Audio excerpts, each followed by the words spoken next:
Welcome to Backstage Brainrot. I am Luna, and this is the podcast where we talk about having a disability and trying to navigate the alternative scene. And today I have my guest, Michelle.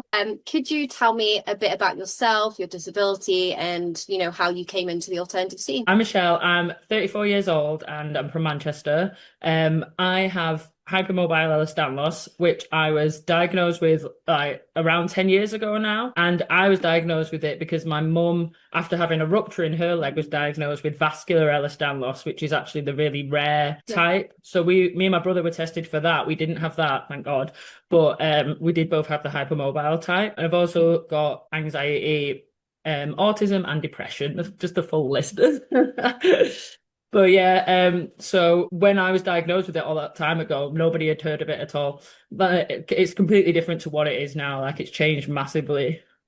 It is a difficult one. I have had a referral for HEDS, Yeah. and it just got denied this week Oh, after fighting for nightmare. 2 years. So I am actually quite aware of EDS, but Yeah. it is one that until recently is one that I would say a lot of people weren't aware of, even though they could have had so many traits of it. Absolutely. It's like what you've been through. I feel like if my mum hadn't had the vascular type, I don't think I would have ever got diagnosed Yeah. because I personally don't fit a lot of the obvious criterias, but I Yeah. have a lot of the internal ones, which obviously is very hard to prove. Yeah. And there's a genetic component, isn't there, to EDS Yeah. as well? Yeah, there is. Yeah.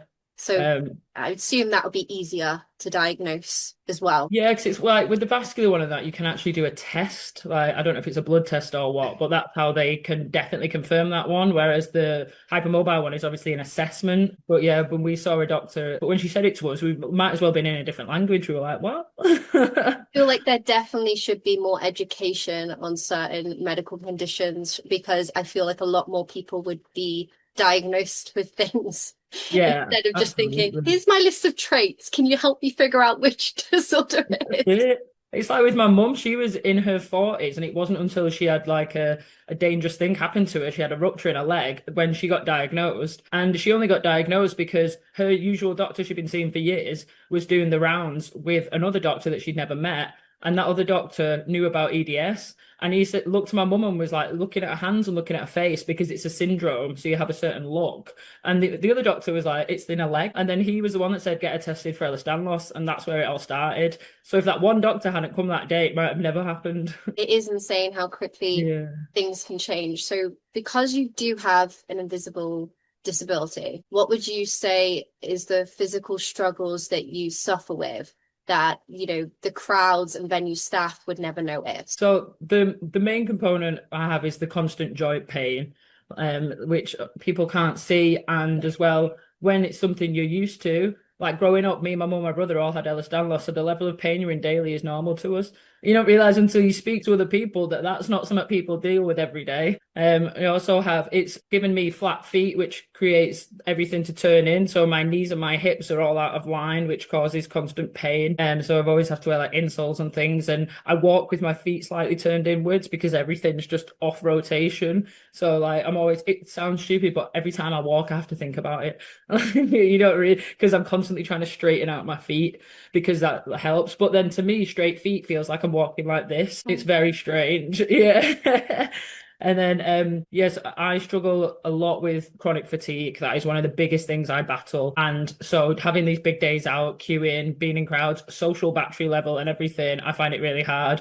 I need to take breaks to sit down. If there is like before My Chemical Romance, I was sat on the floor. I was like, I'm just going to save all of my energy for the part that matters.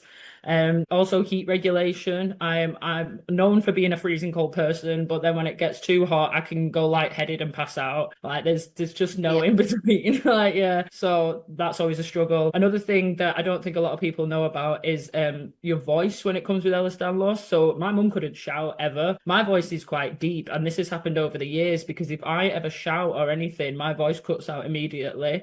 Like halfway through My Chemical Romance, my voice went and I just had to Yeah. mime the rest of the time. And then every time it comes back slowly. It's just got deeper over the years because obviously it's just damaging the vocal cords because it's the connective tissue that's within everything in your body. So that causes an issue. Also subluxing. I'm lucky enough to not have dislocations, but I do get subluxing, which is when it kind of comes out a bit. Yeah. And a lot of mine is my thumbs, my fingers, my jaw, and my hip. So a lot of like excessive shouting, hand movements, like it can feel it. It's this in a split moment and it'll go back, but then that pain sticks with you. So like all these things are going on. I also get in crowds when people grab you, I have to be really careful because like one tug too hard and it could like pull something out. So I'm always like, don't do it like Yeah. standing like this. Because even your own friends forget and they get Yeah. excited and grab you. Yeah. That's it. And then obviously significant bruising. So when you're getting shoved around everywhere, you wake up the next day looking like you've been beat up. And then it causes a lot of digestive issues, which is not good when you're in a crowd and you don't want to move. So that I just try and avoid eating anything that could cause any issues like that. And then the whole thing of it really, because I take medication daily for anxiety, and then when you're in one of these situations, it just makes it 10 times worse because you're overthinking everything and worrying about it whilst trying to enjoy yourself. And some days your head feels like your neck can't hold it up. Like there's no strength in it. And I get it in my arms as well. It feels like they're pulling down really heavy on them. So like when you're just up all day long, that gets really tiresome. And I find myself like doing this a lot just to like support everything. And people don't know what you're doing. But yeah, that's my list, I'd say. And also autism with, Yeah. being overstimulated and all of that in itself, even the touching, the concern, the anxiety, like that much must add to the anxiety in itself. Yeah, it's just all a snowball effect of everything affecting each other. So with that as well, because we've had a discussion about the fact you haven't used Access before. So what I felt before I started using mobility aids is there was almost this imposter syndrome where I would see other people and think, well, I'm not like them, or I'm not as bad as them, so I don't deserve it, or I don't need it. So I'd love to know, what is that voice in your head saying, which is why you haven't applied for Access yet? Yes, well, it's like when I got diagnosed like 10 years ago, it was like being disabled was a bad word. You know what I mean? Yeah. And it was like, I was like, I am not disabled. I was like, my mum and my brother are. They're well more disabled than I am, but I'm fine. And then the advice that I got from my doctor is there's nothing you can do about it apart from strengthen the muscles around your joints and live a healthy lifestyle. So that's what I did. I went down the road of like training in the gym, obviously doing it the right way, not to hurt myself, but I still managed to do that a good few times. And eating well. And it's like, so then I look even extra healthier. Do you know what I mean? Yeah. And then there was a point in my life when I got sort of in a bigger body, and that was hell, like for my pain and just ability to do day-to-day things. So I've experienced that. I don't ever want to go back there. So I purposely try and look healthy, but then I make myself look even healthier. And I have a lot of the same things. Like I'm really going to have to prove myself to people if I want to get this accessibility, which sounds ridiculous. And then it's the whole, I'm not even that disabled.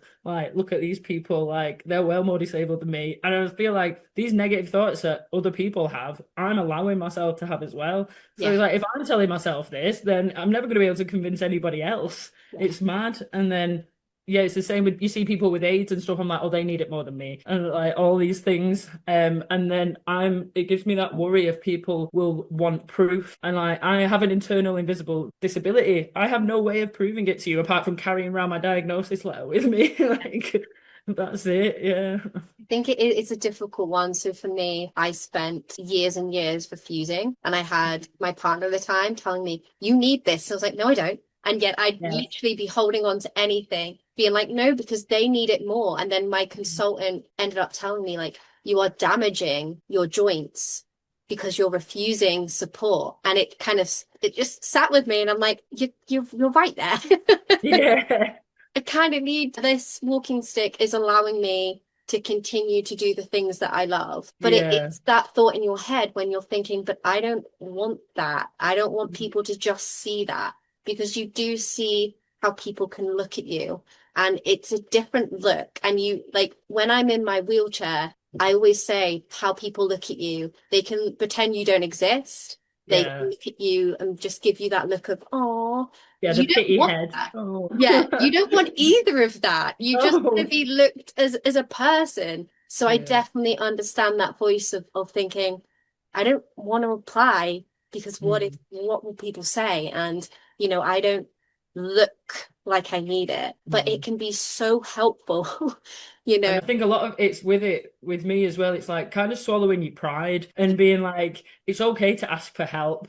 Because it's like, I think, well, especially when I was younger, it's that stubbornness, like, I don't need that. Like, and it's like you actually do, like you said, speaking to your consultant, it's facing up to the facts that you actually do need that. And you're only hurting yourself by not using it. Yeah. I think as well, every venue and festival has their own way of doing Oh, access, and it yeah. is incredibly confusing, and you never know the way to do it. And a lot of people end up missing access because it sells out so fast.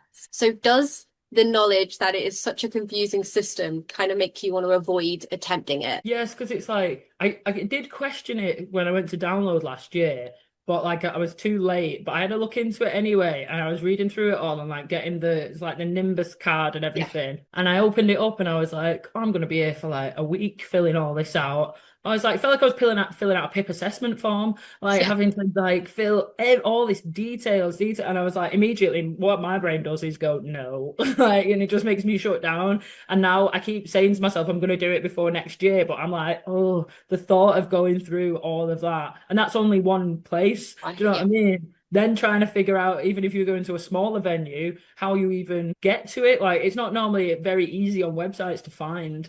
You have to like go scrolling through it all. So, yeah, I definitely would say it puts me off. So, for context as well for people, there are a lot of venues now and festivals who uses Nimbus Access Card, who's a company that sorts out the access for you. So they go through your medical notes, doctor's notes, and they give you a symbol. Each symbol kind of is for something that you suffer with, essentially. Download uses Nimbus Access Card. But they also have, you don't necessarily have to buy the card. You can go through, I think it's one time a year where they allow you to use it through Access in Nimbus, but it's directly for download, but you can only use it for download. But that one is free. So you don't have to pay for the 3 years of £15 for the Nimbus Access Card. But it can be difficult. And Nimbus Access Card as well isn't done by doctors or medical professionals. So it can also be difficult because you almost have to prove yourself to them and they can deny you. And then you have to, again, go back to your doctors. And a lot of the time they will refuse you an essential companion. So in that case, you normally have to go back to your doctor, pay for a private doctor's note because they charge for that, people. And then go back to them and say, hey, my doctor's now said what the medical files have said. Can I get an essential companion? So it is, not only is it really confusing trying to book tickets, it's also confusing because Nimbus has the monopoly now.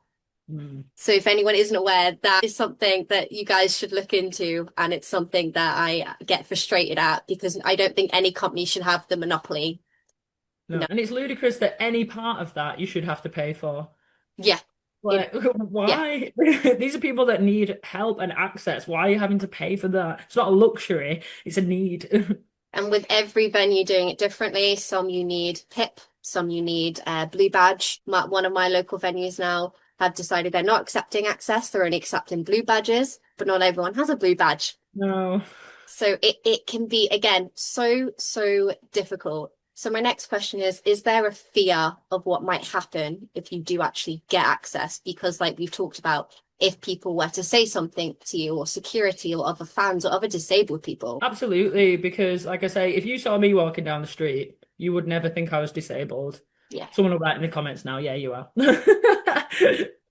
But in all honesty, like, and I purposely like I will keep my activities to a minimum and like basically store energy building up to an event. So whilst I'm there, I can enjoy myself, I can dance, and then I might need to take breaks during it, but then the aftermath is what people don't see. It's like when I leave, when I go non-verbal, walking back to the tent or back to the taxi because I'm all wiped out, when I just need 2 days of absolutely not moving because I have no energy left at all, when I can't sleep because my joints hurt so much and paracetamol will never touch it, but the doctor won't give me anything else. These are all the things. So in that moment, present at the event, yes, I look able-bodied and healthy, but it's all around it that people don't see. And I do fear the conflict that I think people will think I'm the sort of person that scammed my way in, and I don't ever want to be viewed that way. And it's like, I just like say, unless I carry around some diagnosis letter with me, but then it's like, why do I have to prove myself to people? It's so frustrating. It's like, I have a disability and that should be the end of it.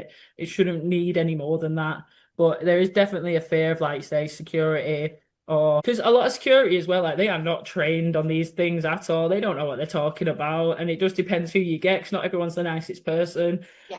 I don't know, I feel like I'd get paranoid, if someone was whispering near me or something, I feel like that would get to me. And so then it's just easier to avoid it all. I definitely felt like that for years before, and especially other judgment from other access customers as well. Like this Yeah. Spirit download, I had a Just Can't Wait band, and it's that judgment because another thing people don't know, Just Can't Wait for download is given to people who have medical conditions to do with their bowels or anything, or medication based, and you get to there's a separate queue where they get to just go in because they just can't wait. However, if it's a queue and there's two long queues and one full of just can't wait and one with just access customers, you can get that almost judgment because they also need the toilet. And, it is down to the staff to really be like, no, they need it. But a lot of the staff aren't educated enough to advocate. So it means we have to advocate. And then sometimes people with Just Can't Wait end up in that long line because they don't want to be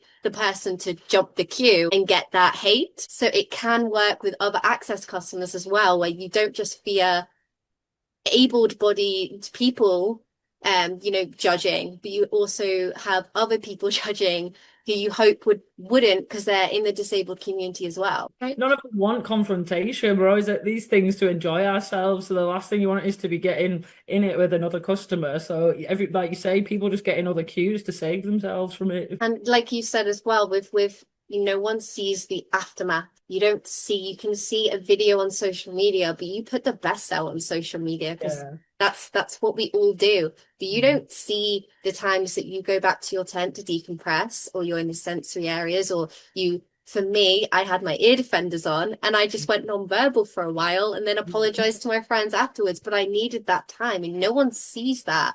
You don't witness that. And I feel like there's a big misconception that people see a clip of you dancing, but then don't realize that you spent an hour or two, reserving those spoons to do the dance.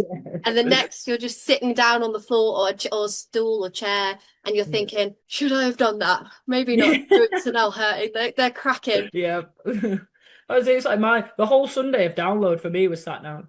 I had nothing left by that day. And I was like, and a lot of it was like, say, going back to the tent, having a minute and then going back, and that's it. But everything on my social media is me having a great time. Like, I'm never going to post me sat on the floor like this. Yeah. What I was fearful of is mostly my neurodivergency. And if people came up to me, there were times where I was overstimulated. And I didn't want them to see that or see me almost shut down and think that I was being rude or didn't want to speak to them. So almost forced myself to overly be happy when I saw people. But then at the end of the night, it meant me having meltdowns in my tent because I was so I couldn't do any social at all. I needed the time to just be like, I did that, but oh my God, I need to go home. I know when I get overstimulated, I get tetchy and a bit snappy, which is fine when I'm with my loved ones and my friends because they understand. But like if you've just met me and you meet me in that moment, you're gonna get a horrible impression of me, and that is the last thing I want. So I just avoid people. I just kept myself to myself. Put the sunglasses on, massive hat, and you're just like literally. that was me during one day. I think it was the Thursday night. And I went to the village download, and I had what I call a partial dislocation. So it came slightly out of the I think it was my kneecap who slightly came out, and I just shoved it back in, but I was in a lot of pain. So I had my essential companion holding me one arm. I had my best guy friend holding me the other arm, and we were walking back through the village to get back to Access Camp. And there was another content creator who were mutuals, and they had stopped to give me like a little gift. And I was in so much pain, but as soon as I recognized them, I forced a smile on my face. I was like, thank you. And they were like, oh, are you Luna? I was like, yes, lovely to meet you. And I was in so much pain. And he ended up going, it's nice to meet you. And I think he realized there was something wrong. So he ended up going off. And afterwards I was like, he probably hates me now. Like I didn't speak to him. Like I would have in normal circumstances, but it was very much a, thank you, it was lovely to meet you too. And I ended up apologizing after. So when we came home, I ended up sending a message and explaining. And afterwards, he was so lovely about it, said he totally understood. But I had that absolute fear of being that person, that stereotypical content creator who is just Yeah. disrespectful, mean, and actually, no, my joint was screaming at me. Yeah, that's it. And it's like you feel like you have to put it on rather than just explaining this is happening, but also you're in too much pain to really get into detail. Yeah. And then you're the one left with the guilt. And it's like, I was just trying to walk back to my tent. Oh Um, God. So we're both from the alternative scene, and it's supposed to be about acceptance and being inclusive and being the alternative to the popular kind of thing for a community that prides itself on being accepted. Why does it still feel like we need to admit to ourselves and others that we need that help and still that judgment surrounding that? I think on this one, so to me, being alternative is to be different from the norm. Yeah. That is the core of it. But within the alternative community, this all comes down to like obviously your politics, your music, your fashion. But if you look at what is a disabled person, that is different to the norm. It is differently abled. That is their core as well. But when people think about alternative, they don't think about disabilities. They think about the scene, the music, everything. So I think this is an afterthought. But I also feel like more alternative people are disabled because being disabled and being an outcast draws you into the alternative scene. And my theory is because there's a larger number of accessibility customers within the alternative scene who are obviously getting, the passes, the quicker queues, the everything. I think there's an air of jealousy about it because if there was 3 people in a wheelchair, nobody would say anything. But because there's this huge group of people on an accessibility stand or getting in the quick queue for the bar or the toilet, I think there is some underlying jealousy with people, and that's why the snarky comments come out. And also the alternative world in itself is not going in the best direction at the moment. Like say, like I'm in my 30s. When I was younger, like all of my friends were alternative. Like not one of us dressed the same. We all like similar music, but not the same bands. We all just hung out together. That was the alternative world. I'm in Manchester. I hung out on Urbis. There was the skaters, the scene kids, the emos. Everyone was there. And now it's getting a bit cliquey and judgy and all of this. And that is also having an effect on the people with disabilities because people are like, well, why do you get this? Oh, you shouldn't have this. Also, I've seen the you're not moshing at a show. You're not enjoying it. Not everyone can. Yeah. I would never crowd surf. I'd be terrified. And these are another reasons why people are getting judged. So I'm seeing people fight back against it. So I'm hoping it'll come out better the other side. But that's all my theories as to why. No, I agree with that. I grew up in Liverpool and it was very much the same. If you were alternative, it was very much an accepting vibe. There's a huge alternative community in Liverpool where I grew up, and I'm 30. Maybe it's changed. Don't think it has. I still feel it's very alternative. And, it really was. It was very much, LGBTQ as well, very much entwined with the alternative scene because, like you said, I'm queer, and I noticed that as well. You were an outcast back then. And the acceptance was the alternative crowd as well. So you found yourself connecting to people who were alternative and in that scene. And there does seem to be a difference in recent years that I've noticed. There's more judgment towards people. It's more right wing in a sense. I've noticed. It's going conservative. It's all mad. It is. And you get the judgment. When I opened up about things that happened at Download Access this year, I got comments like, well, at least you get to jump the queue. I was like, literally, that's mental. Well, you have a healthy body. Jesus. Yeah. My response is always then take my disabilities, my dude. Yeah. Like if you got this, take it. Take it. Please. Try and have one of my dislocations a week and see how it lasts. Then you can jump the queue. Exactly. But it's a lack of education. People do not understand what people go through, especially when you look healthy on the outside. It's so frustrating. Especially as well, one thing that I have spoken about recently is also the kind of alternative companies in the scene as well, who aren't being as inclusive as I feel like they should be. No, I saw that and I totally agree with you. Definitely, because you just don't see it at all. And when you have a disability and you speak up about it, you almost become the villain because you're the one putting that out there. But my question is always, okay, when was the last person you did see someone, a person of color, model your clothing? When was the last person you saw someone in a wheelchair or with any, where is any form of inclusivity. Diversity at all. Yeah, I know what you mean. Even It's all the older, same. even older, it's always early 20s or mid 20s. Like, where's the, when it comes to makeup, where's the 50-year-olds who've been in the Yeah. scene all that time? Like, where does makeup on them? I'd love to Different see, kids. I would love No. that. But to wrap things up, what can venues, festivals, and we as a society do to make access feel genuinely welcoming, safe right from the start? And make you feel like you can use access. I think like really pulling it back, education is the main thing with this. Like if in schools there was just a science lesson on invisible illnesses, because the first time I ever heard of an invisible illness is when I was diagnosed with mine, and the only other information I've ever seen is on the internet, which when I was younger, God, I'm old, didn't have all that access. You know Yeah, what I mean? yeah, We obviously it's better now, but there is no formal education as far as I'm aware about these things, and a lot of people will have never met someone with an invisible illness, yeah. or they have and they just haven't been told about it, and this is why they struggle to understand it. I also, what I think would be quite a good idea is, the posters that you have on the toilet door when you just read when you sat on the toilet, something on those, maybe like two pictures of two people and be like, which one of these is disabled? Just something short and snappy, so a Yeah. little explanation, so that give people a better idea, a better understanding of invisible illnesses. I like that. I haven't actually thought of that before, but that would be amazing because I did a podcast um with another content creator,